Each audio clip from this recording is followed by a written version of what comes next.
Okay.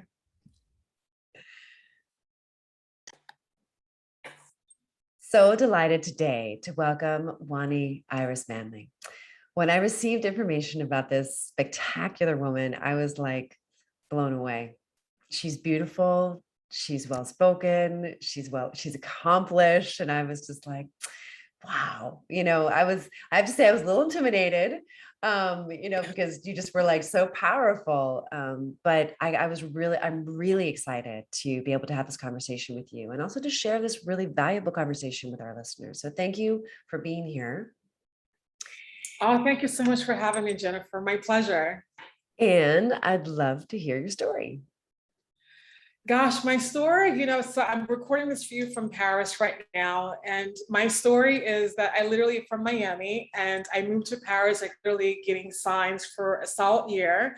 I moved to Paris without knowing a single person, not knowing a word of French, not having a plan A, a plan B, a plan C, but like literally trusting in the universe that everything was going to work out, whatever was presenting itself for me to actually come to Paris Oh. would present itself, to me.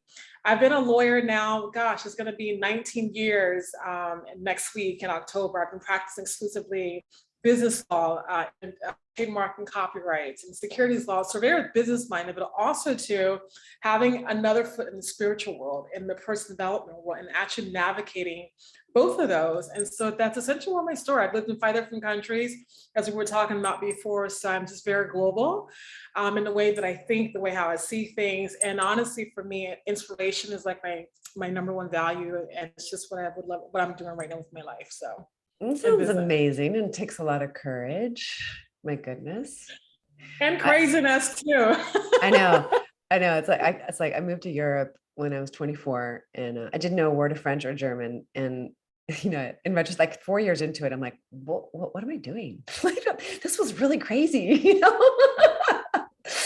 When I was 18, I moved to New York City. It was crazy. I'm like, oh my gosh, some of the things, but sometimes it's better not to know. Take that leap of courage, follow your heart. And I don't know, like, how long have you been in Paris now?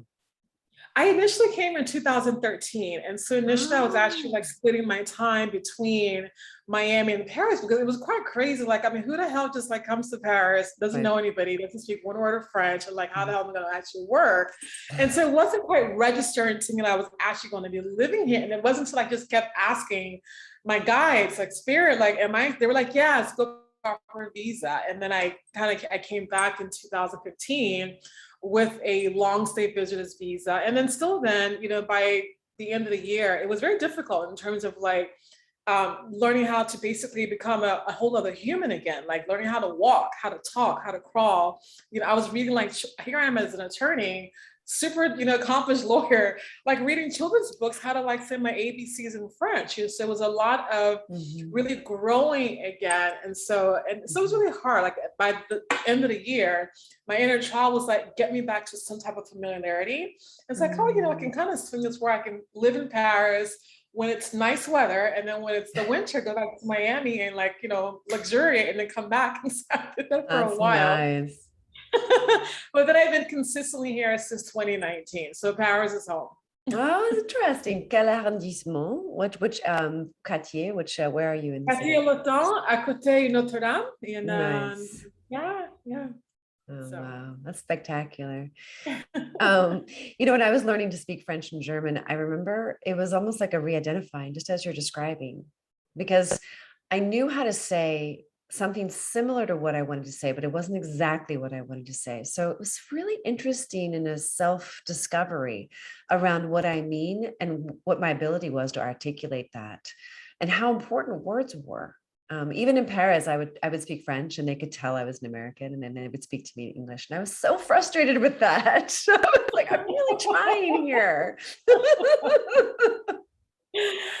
Oh, I know that all too well. Yes. Oh my goodness. So you're a lawyer. So it's very interesting because it's rare to find somebody who's so business minded and also so deep in their own work. I mean, I'm hearing that you're living actually, You're not just talking about it, you're actually living, you're taking this leap of faith and you're living into this ethereal world, I would call it, or spiritual world.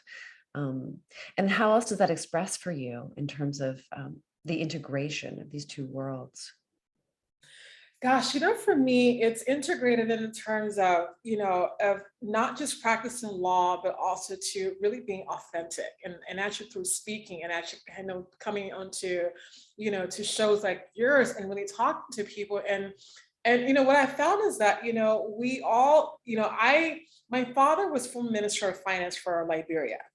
And so I grew up in this like diplomatic household of, ministers and around heads of state. And so, and coming from African parents, it was like, be a lawyer, be a doctor. My mom is a nurse. And so I was groomed to be this, to be this one way. And so I was on track. I wanted to be Secretary of State. Madeleine Albright was like my shiro.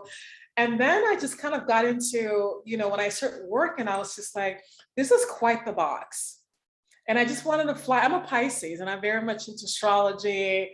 And, I follow my North Node, my birth chart, like, with the North Node of Sagittarius, of like adventure, of travel, of diplomacy. And I realized, I was like, you know what? This is my work, but it's not meant to be lived or worked through conventionally. And I'm here to live the life that I really want into, because I do like the law, but I also really like it from this, like the perspective that you're working with visionaries, like entrepreneurs and CEOs. And so I have found a way to where I can actually carve it out for me, where I can live in France, where I've lived in Italy, I've lived in Spain, and I've lived in Liberia, and I can work from anywhere. And at the same time, still be in living my truth of my spirituality, of becoming who I was meant to be, but at the same time, serving people who I know the best way to actually be, which is through business. That's amazing. I love that. So I'm a Piscean sister. So I totally get it. High five. Oh, North Node is in Scorpio. Okay. Dun, dun, dun. And that's so cool. No, it's true. I mean, Pisces people are, we can't not live in that spiritual realm. It's just impossible no matter what. And we don't live in boxes, right? I mean, like you can't like try to put me in a box and just see what happens. When's your birthday, by the way? February 27th. Oh my God! That's my birthday too. Come on. Are you serious? Yes. Well, guys, those of you who are listening, I knew there was something magical because there's so many things, but I'll just say one thing that was really magical. Is this conversation started out with Grace. And that is Wani's mom's name. And that is something that is really important to me, just to allow grace. And I think all of us who are on our path are seeking an integration, because we are multifaceted, multidimensional beings, all of us, especially women. And we need to find ways to, integrate the creativity and the intuition and the spirituality and the business and the intellect and the playfulness, and it's like, we've got to, like, if not, like part of us starts to die. And then there's this longing. And then sometimes that expresses itself in wacky ways. But Wani, you're a great example of how you can have it all. And one of the things I was really excited to see that she's offering is, and correct me if I'm wrong, 62 mistakes you can avoid. I mean, you say it much more powerfully. So why don't you tell it? You've created a list that's available for everybody on this call. And can you tell us about that? Because that's really interesting. Sure. So it's called the top 62 mistakes you're making in your coaching or online business that is causing you to lose money, lose clients, get sued, or actually have your business shut down. And so it's, I sort of nobody wants that to happen. But it's happening quite often. And I'll tell you, so I created a business last year. It's called Where Inspiration Meets Law. It's essentially to really connect spirituality, personal development, entrepreneurship with actually law, right? And I created it out of lockdown. And because I saw such a need in the entrepreneurial space, especially with women entrepreneurs, women coaches, women creatives, where everyone had a business on social media. but they didn't really have a business, meaning there was no legal context whatsoever. Nobody was incorporated. Nobody had a business account. Nobody knew what an EIN number was. And I was seeing all this, I'm trauma informed. Then we go to a workshop and all of a sudden, and I'm like, wait a minute, people, you're going to get sued. And so I created this like legal bundles and templates and just started talking to people and started speaking, and basically turned my entire personal Facebook into like a billboard of like legal information. And that's what I've been doing like the last year and a half. And it's been absolutely the most rewarding part of my career ever. Oh, that's great to hear. I love that. And that's always the indicator, is that level of satisfaction in your heart. You said it's rewarding, so beautiful. Because if I'm not mistaken, when you share things like on Instagram, and this is a whole other topic, like how people are converting to actual, their business, which some do and some don't. But when you're sharing on YouTube and Facebook, like you don't really own the IP, do you? No. Okay, so that was a intuition, but that's actually, folks, did you hear that? Like if you are sharing on these mediums your wisdom and the juiciness of your lifetime of knowledge, you do not own your own IP if you're using this platform. That is fascinating. Yet at the same time, I always encourage people that they also should go ahead and register it and protect their content, right? So you don't own it in the sense of, because number one, it's their platform and it's like they can do whatever they want with it. We all know we're all being tracked, right? And so all of our data is everything, and we're all being sold through AI, through that. So we don't own it in the sense like they can do whatever they want with it, right? However, at the same time, that does not preclude you from actually protecting your IP and your content, like registering a trademark. Because I always tell people, first of all, if you're building a business, you're building your brand.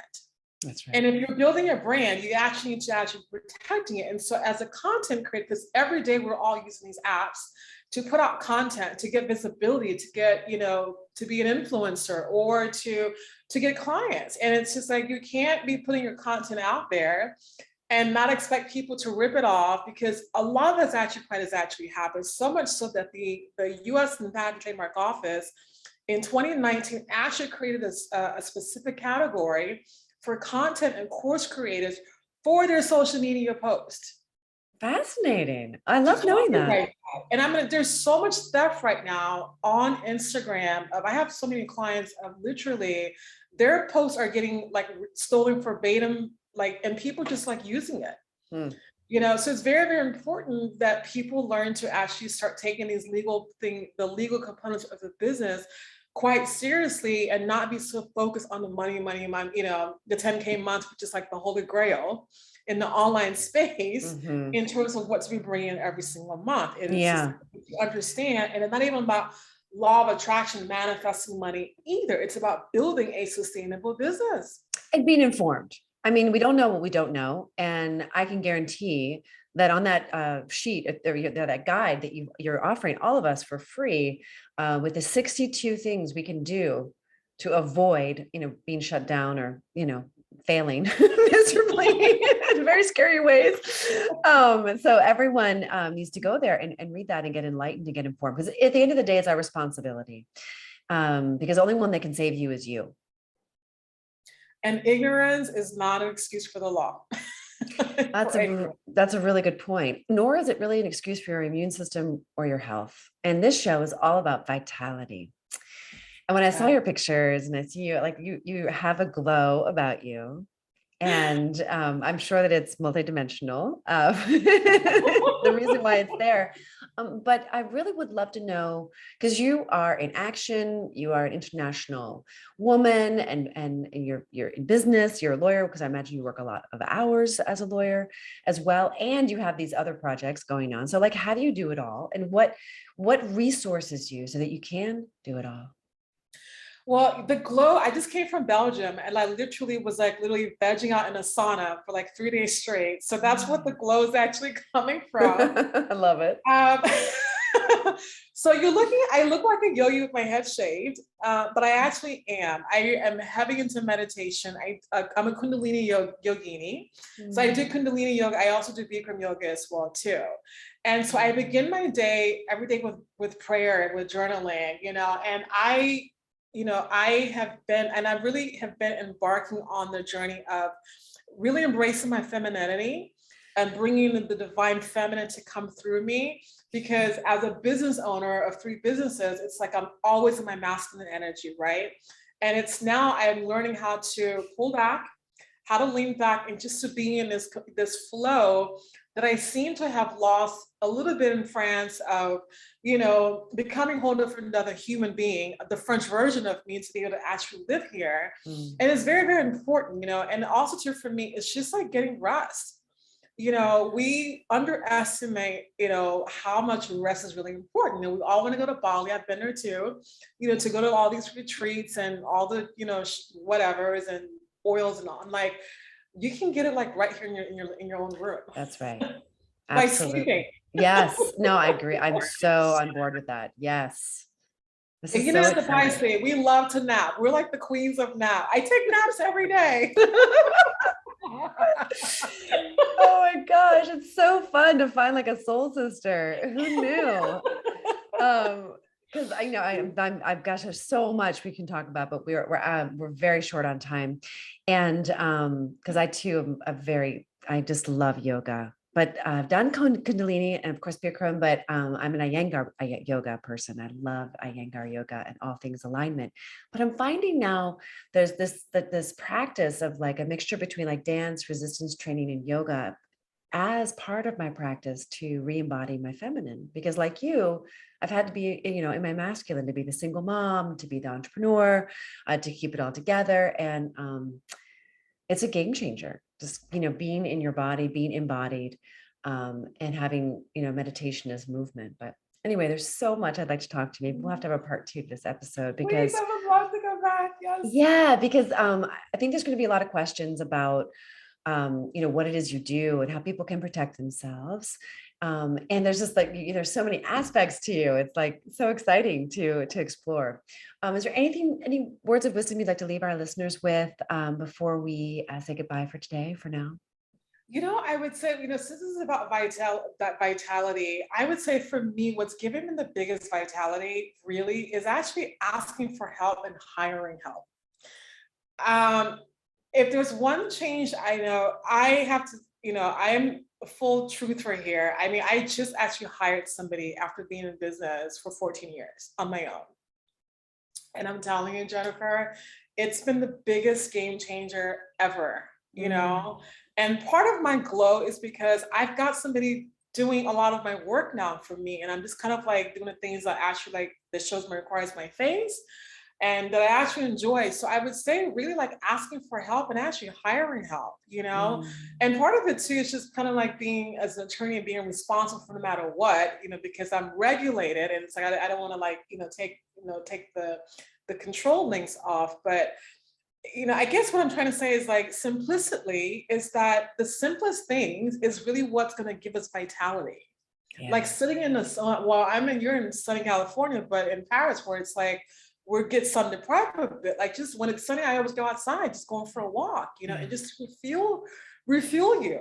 Yeah. It doesn't have to be like a 90-minute yoga class, but it can really just be as simple as taking a 15-minute nap. Yeah, a few deep breaths. Yeah, I love that. That is so good. That's such great advice because we think we need to do it all. We think being Superwoman is like heroic, but actually it can be pretty draining. Yes. know your strengths and outsource your weaknesses. It's like the, an 80-20 principle. Anyway, thank you so much for being with us today, for your valuable time and sharing your wisdom. And we'll see you again very soon. My pleasure. And for the guide, by the way, it's on my website. It's www.wanimanly.com and it's WANIMANLY.com, and you can get the guide there. So yes, and it'll be in the show notes as well, folks. So you can just click below. And ignorance is not a legal omission. One of the many takeaways from today. Anyway, be well. I'm just going to pause the recording.